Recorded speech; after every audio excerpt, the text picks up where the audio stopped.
May isang tanong na laging bumubuo sa isipan ng publiko. Sino nga ba ang mapalad na lalaking magmamay-ari ng puso ng isang Jillian Ward? Sa dami ng nagpaparamdam, nagpapadala ng bulaklak at nalilink sa kanya, tila isang mailap na pangarap ang makamit ang "O" ng actress. Pero ngayon isa-isa nating hihimayin ang mga pangalang nadikit sa kanya at kung paano nga ba ang isang Eman ang tila nagwagi sa labanang ito. Ang mga hindi pinalad at ang mantra ni Jillian. Hindi biro ang manligaw sa isang babaeng nasa rurok ng tagumpay. Si Jillian Ward ay kilala sa pagiging sobrang focused sa kaniyang trabaho at sa kaniyang pamilya. Sa mga interview, paulit-ulit niyang sinasabi na priority niya ang kaniyang career at ang pagbibigay ng magandang buhay sa kaniyang mga magulang. Pero kahit ganito ka-istrikto ang kaniyang schedule, hindi pa rin naiwasan na magkaroon ng mga suitors na handang maghintay.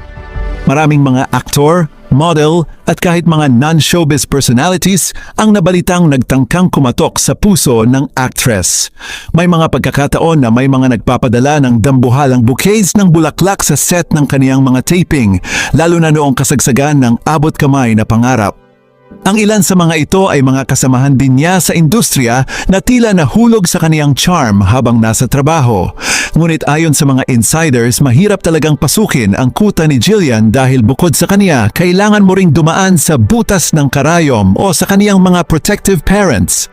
Ang kaniyang pagiging unreachable sa aspeto ng pag-ibig ay hindi dahil sa pagiging suplada, kundi dahil sa kaniyang maturity. Sa edad na dapat ay nag-e-enjoy sa dating scene, pinili ni Jillian na maging inspirasyon muna. Ito ang dahilan kung bakit maraming bigating manliligaw ang nauwi lang sa pagiging friends, o kaya naman ay tuluyan ng sumuko dahil hindi nila mapantayan ang dedication ni Jillian sa kaniyang craft.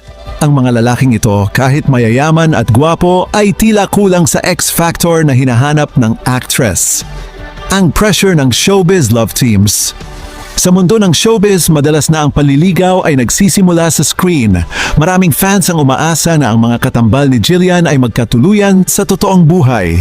Nakita natin ang chemistry nila ng iba't ibang leading men at dito pumapasok ang mga chismis. May mga aktor na aminadong crush si Jillian at sa bawat post nila kasama ang dalaga, bumubuhos ang comments na nagsasabing sila na lang sana ang magkatuluyan. Ngunit dito natin makikita ang katatagan ni Jillian. Hindi siya basta-basta nadadala sa fan service.